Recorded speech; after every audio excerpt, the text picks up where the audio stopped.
कोलपाकी sir यांना मी विनंती करते त्यांनी मार्गदर्शन करावं.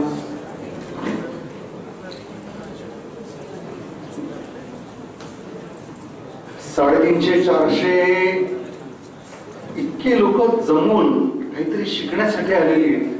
त्याच्याजवळ सर्वप्रथम सुधीर तुझं आणि ओम तुझं आणि सगळ्यात जास्ती तुमचं सगळ्यांचं मला कौतुक करावंच वाटतं. कारण मी इथे आलो मग थोडासा वेळ मी माझ्या वेळेतच होतो. मी 3 वाजता सांगितलं होतं, 2:57 इथे बरोबर आलेलो होतो. पण जेव्हा मी इतकी लोक इथे बघितली ना मला असं वाटायला लागलं की हा 3132 डिस्ट्रिक्टलाच मी पोहोचलो का कुठे दुसरीकडे पोहोचलो. कारण इतकी लोक शिकण्याच्या इच्छेने इथे आली. तर सगळ्यात पहिल्यांदा एक सांगतो की जे जे फॅसिलिटेटर्स इथे आहेत त्यांना टफ टाईम आहे. कारण एवढ्या लोकांना तुम्हाला जर कंट्रोल करायचं झालं आणि काहीतरी वेगळं ज्ञान द्यायचं झालं हा खरंच एक अत्यंत अवघड प्रसंग आहे. लोकांनी माझं कौतुक केलं इथे. सगळ्यात पहिल्यांदा मला भाषणाची सुरुवात अशी करायची आहे आणि शिरीष माझं जास्ती ओळख करून दिली नाही हेच सांगत तुला. कारण तू मोदीजींकडनं सुरुवात करून दिलीस. आता मोदीजी हे माझे पण खूप चांगले जवळचे लीडर आहेत पण त्यांची तुलना माझ्यावर होऊ शकत नाही. अनेक विषयांमध्ये होऊ शकत नाही. एक तर मोदींनी लग्न केलं नाही आणि मी अनेक केले असं वाटतं लोकांना वाटतं. त्याच्यामुळे पहिली गोष्ट तिथेच एक विसंगती झाली. दुसरी गोष्ट मी कधी चहा प्यायलोय नाही आणि विकलाही नाही. त्यामुळे दोन्ही विषय माझ्याकडनं होऊ शकत नाही. पण एक फार मोठा मनुष्य ज्यांनी भारताची संपूर्ण एक कसा भारत घडवायचा याचा जो विजन केलं जगासाठी असा एक मोठा माणूस आहे. पण ज्या प्रेमाने तू बोललोस तेही मी स्वीकारतो. आणि दुसरा एक विषय मी या कार्यक्रमाचा अजिबात प्रमुख अतिथी किंवा चीफ गेस्ट नाही. तर आजचं आपलं चीफ गेस्ट पद हे मी आमदार प्रवीणजींना देतोय. कारण जिल्हा परिषदेच्या शिक्षक या पदानंतर एक रोटरीचा आमदार आणि महत्वाचा विषय काय माहिती का त्यांच्या भाषणामध्ये त्यांच्या बोलण्यामध्ये एक मला तळतळ जाणवते. एक आपला सच्चा मित्र किती वेळा म्हणला होता की मी रोटरीचा आमदार आहे. असे आमदार फार कमी असतात. आणि म्हणून मला असं वाटतं की तुम्हाला लोकांनी उमरगा तालुक्यातल्या आजूबाजूच्या लोकांनी स्वीकारलं त्यांनी तुम्हाला मतं दिली हे खरं तुमच्या कामाचं कौतुक की अहो इथे रोटरीतले लोक मतदान करत नाही. आमच्या 5 गव्हर्नर लोकांची जास्ती इच्छा आहे. तेव्हा आम्हाला आमची मते मिळत नाही तुम्हाला तुमच्या कामाने बाहेरची मते मिळत आहेत. तर त्याच्याबद्दल तर काय सांगायचं. म्हणजे खरंच या माणसाचं खूप काम चांगलं झालेलं असेल. आणि दुसरी गोष्ट खूप कौतुक करतात माझे लोक. खूप तरुणपणी गव्हर्नर झाला, खूप तरुणपणी डायरेक्टर झाला, खूप असा झाला तसा झाला. पण मी आमदार नाही होऊ शकलो. अनेक आमदार भेटतात ते सर म्हणतात पण आमदारकीच्या वेळेला ते मला सरकून टाकतात. ते काय आम्हाला तिकडे देत नाही. कारण यांचं गणित पण खूप वेगळं झालं आहे. आता युबीटी झालंय, मग आरबीटी झालंय, मग ईबीटी झालंय. म्हणजे उद्धव बाळासाहेब ठाकरे, राज बाळासाहेब ठाकरे, एकनाथ बाळासाहेब ठाकरे.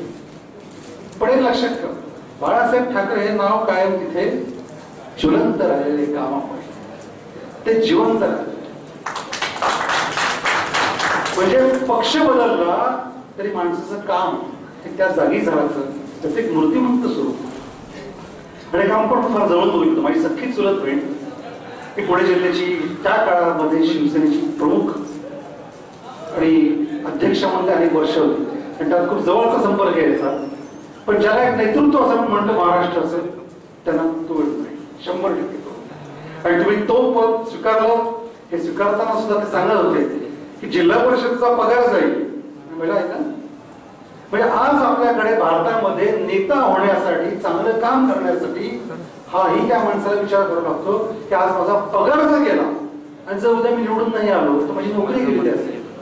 विचार करण्याचा हा विषय आहे की आपण ज्या इतर देशांची तुलना करायला लागतो. अमेरिकेतल्या तिथल्या सिनेटरला हा विचार नाही करावा कारण तो त्याच्याकडे एक संपत्ती असते. पण आपल्याकडनं ही जे लोक वर जातात आणि त्याच्यानंतर ते देश घडवायला लागतात. मला वाटतं त्यांना आपण एका मानाचा मुजरा द्यावा, पुनश्च त्यांचं कौतुक करावं. आणि अनेक रोटरी प्लॅटफॉर्मवर आपण एकत्र पुन्हा नक्की येऊ याची मला खात्री आहे. दुसरा विषय पंढरपूरकरांचं मला खूप कौतुक करावं वाटतं 2-3 विषयांसाठी. मी गेले 1 महिना रोजा करत होतो इस्माईल. माझा आवडीचा विषय दरवर्षी असतो माझा. तर त्या काळामध्ये मी संध्याकाळ झाली तरी सुद्धा कमी किंवा जास्ती काहीही करत नाही. हे महत्वाचा विषय सांगायचं कारण कारण क्लेन्सिंग प्रोसेसमध्ये त्याचा सगळ्यात जास्त फायदा होतो.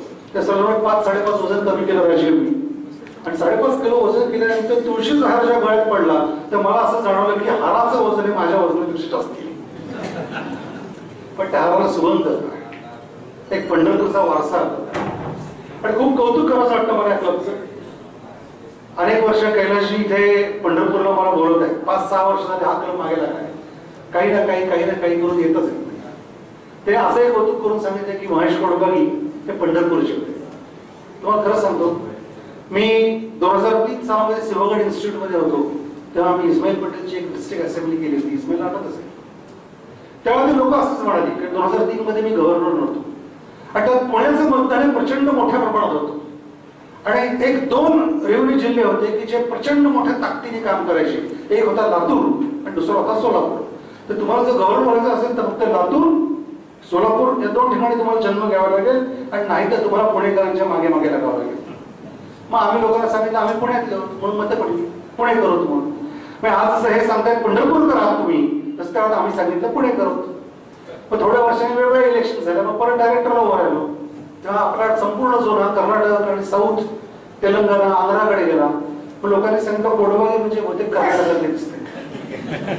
सर्वसाधारणपणे विठ्ठलासारखंच मत झालं की कधी हंपीत सापडले, कधी पंढरपुरात सापडले, कधी कर्नाटकात होते, कधी महाराष्ट्रात होते. मग आम्ही कर्नाटक म्हणून कर्नाटकाची मतं घेतली आणि परत आता आम्ही इथे डायरेक्ट म्हणून त्यावर चालू. आता मला माहित त्याच्या पुढच्या इलेक्शनला मी कुठल्या देशाचा आहे सांगावं, पण पंढरपूरची आठवण सांगतो.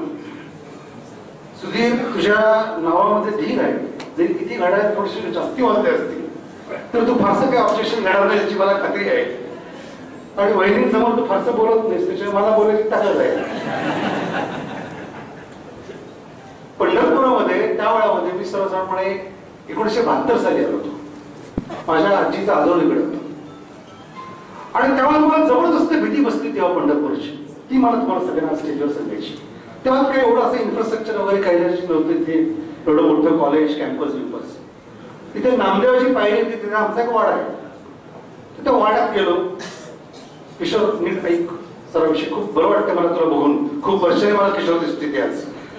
तर त्या वाड्यात गेलो तर त्या वाड्यात आम्ही ते पुण्यात आलेलो होतो. त्यांना विचारलं, म्हटलं टॉयलेट कुठे आहे? तर त्यांनी सांगितलं हा जिना या वाड्यात वर जा म्हणे. तो वर गेलो वाड्यामध्ये.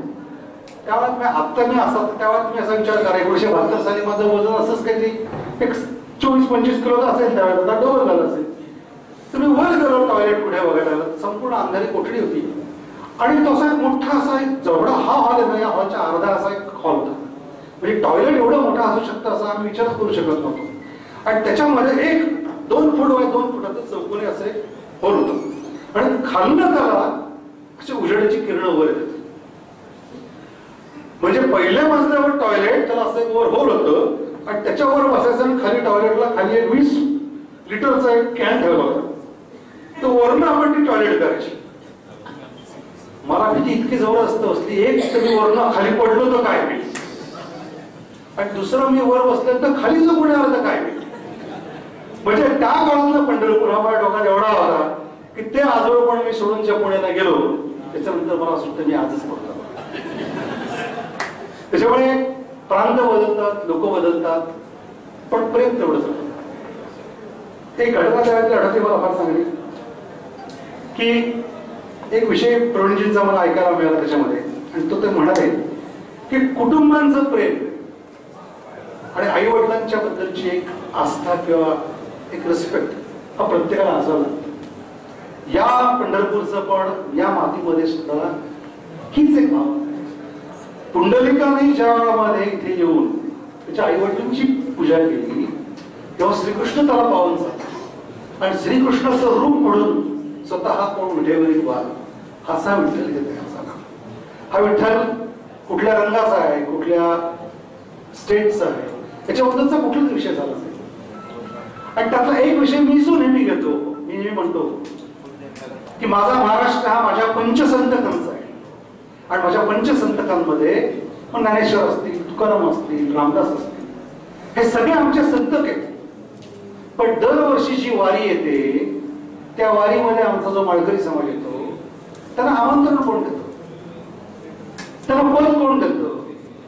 त्यांचा फोटो कोण काढतो, त्यांना कुठलं पब्लिकेशन मिळतं, त्यांना काही मिळत नाही, पण ते येतात.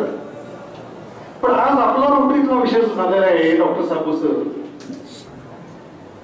की या 350-400 लोकांना बोलवता बोलवता बोलवता मला वाटतं सुधीर आणि ओम त्या दोघांची किती बोट त्या मोबाईल फोनवर किती फोन मध्ये गेले असतील याची मला काही तुलना करता येत नाही.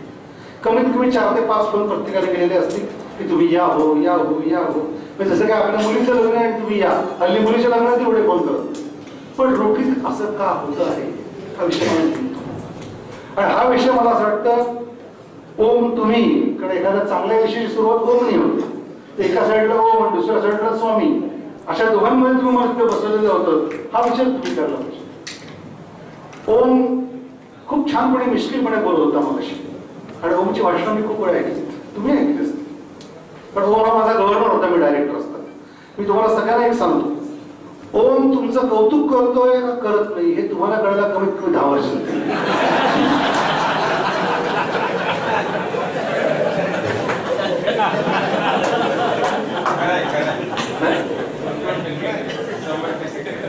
मला माहित नाही सुधीर, जसे म्हटलं तुझ्या नावात धीर आहे तसं तुझा पाठिंबा पण लातूरकरांचा लातूर आहे आडनावात मला माहिती आहे. पण तू जर ओमला झेलत असशील फॅसिलिटेटर म्हणून तर तुझा डिस्ट्रिक्ट किरकोळ झेलशील अशी मला खात्री. आणि हे मी तुला 100% सांगतो, त्या माणसामध्ये ओम मध्ये प्रचंड चांगली ओरिटी आहे, तो एक चांगला राजकीय नेता पण आहे. प्रवीणजी काही जमलं तर मला नाही, त्यांना तरी कोणी कॉपटाप करून घ्या. मी टाळ्या वाजवून हरकत नाही, ओम साठी वाजवा. कारण ते नुसतं छापण्याचं पत्रक म्हणून त्यांना काय लायसन्स मिळालं नाहीये. तो बोलण्याचं सुद्धा तेवढंच आहे, जबरदस्त माणूस आहे. पण ओम तू आज इथे मला बोलवलंस, ते प्रेम ठेवलंस, मला बरं वाटलं. आणि तू बऱ्याच लोकांना बोलवलं असेल, बऱ्याच लोकांना बोलवलं नाही असं पण मला दिसतंय बरं का. म्हणजे स्पेशली पहिली लाईन बघितल्यानंतर. पण ठीक आहे, आता असतं राजकारणामध्ये थोडंसं करावं लागतं ते. आता बघा डॉक्टर सुरेश साबू इथे आहे. म्हणजे सुरेश साबू गव्हर्नर झाले तर मला खूप आनंद झाला होता. पण मगाशी ते म्हणाले की आता मला 9 महिने झालेले. मी असं म्हणत नाही, ते म्हणतात की तुम्हाला सांगतात. आणि जेव्हा ते रेडिओलॉजिस्ट गायनोकॉलॉजिस्ट सांगतो की मला 9 महिने झालेले, आता आम्ही पुढच्या 2-3 महिन्यात तुमचं अपत्य बघणारच होतो. ते 9 महिने यांनी काय काढलेले आहे ते आपल्या पुढच्या 2-3 महिन्यात करणारच आहे. पण सांगायचा उद्देश माझा एवढाच आहे की माणसं नेते म्हणून होतात, मित्र लोकांना कधी कधी विसरतात. पण या संपूर्ण आपल्या ऑर्गनायझेशन मध्ये राहून चांगलं काम करून एक कायम आपली एक अस्मिता टिकवणं फार महत्वाचं असतं. शेवटी पदे येतात, पदे जातात, पण आमची मित्रता म्हणत जात नाही. डॉक्टर राजीव प्रधान किती वर्ष, मी मला आठवत आहे मी जेव्हा रोटरीत आलो होतो त्या काळात सगळ्यात यंगेस्ट गव्हर्नर म्हणून राजीव होता. पहिला राजीव माझ्या हॉस्पिटलला आला होता. पण आम्हाला नाही वाटतं की इतक्या तरुणपणे आपण गव्हर्नर होऊ शकतो का, तर आम्ही त्या राजीवकडे बघायचो. आणि तो मी काय म्हणतो का अपेक्षा की राजीव सारखं गव्हर्नर होता येईल का आपल्याला या तरुणपणामध्ये.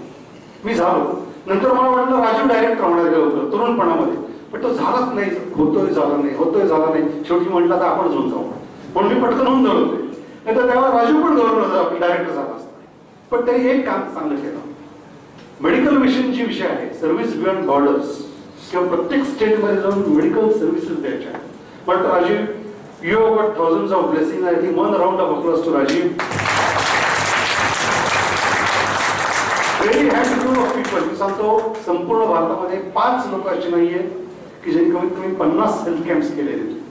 एक राजा साबू, तो पायनियर, दुसरे डॉक्टर माधव वराटे आणि राजीव.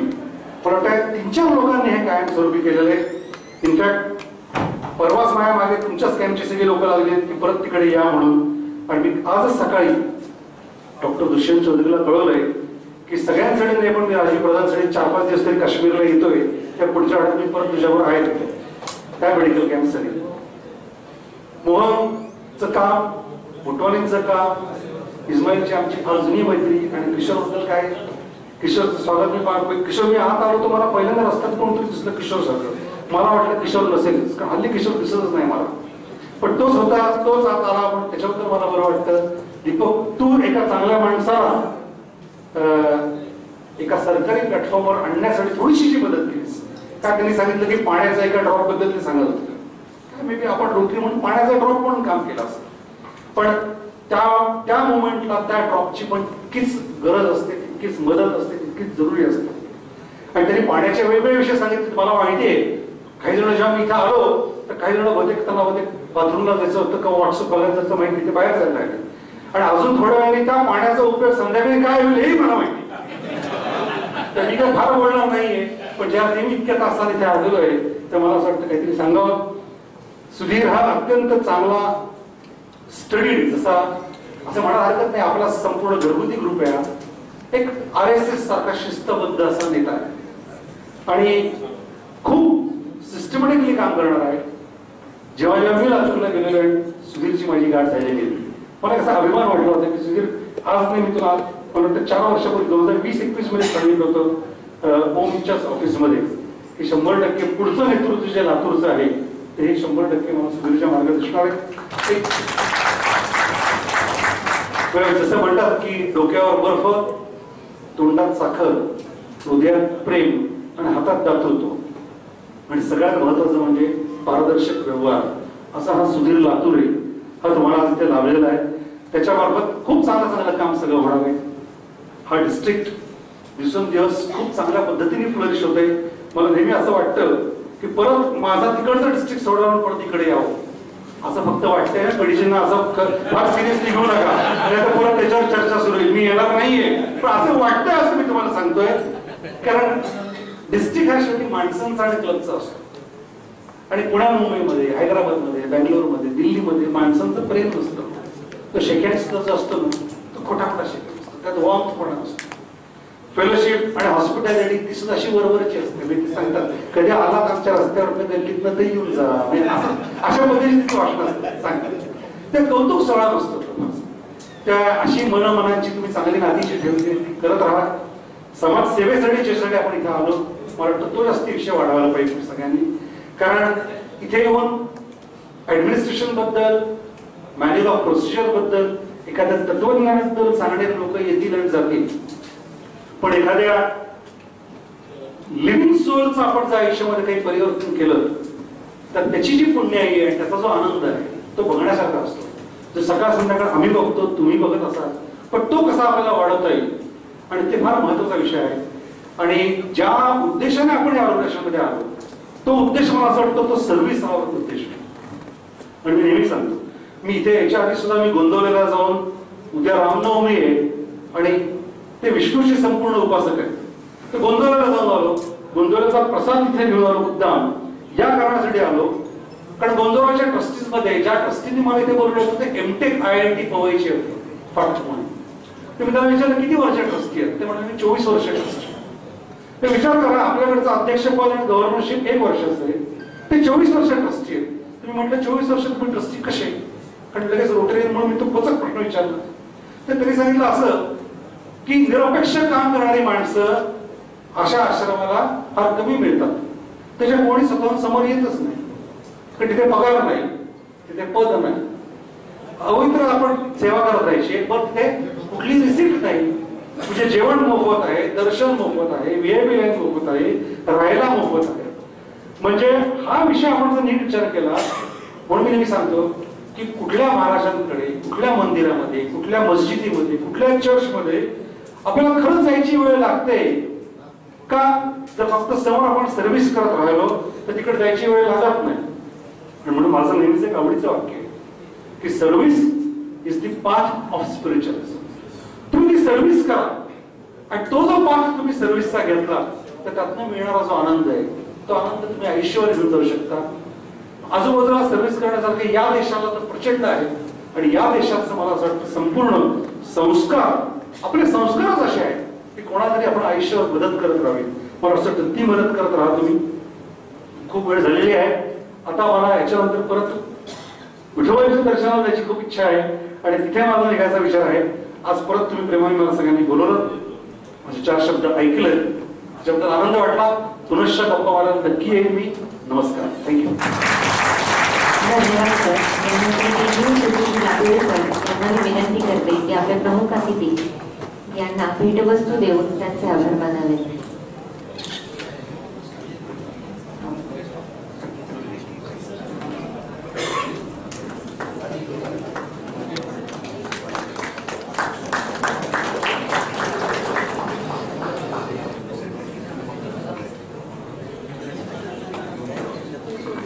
यानंतर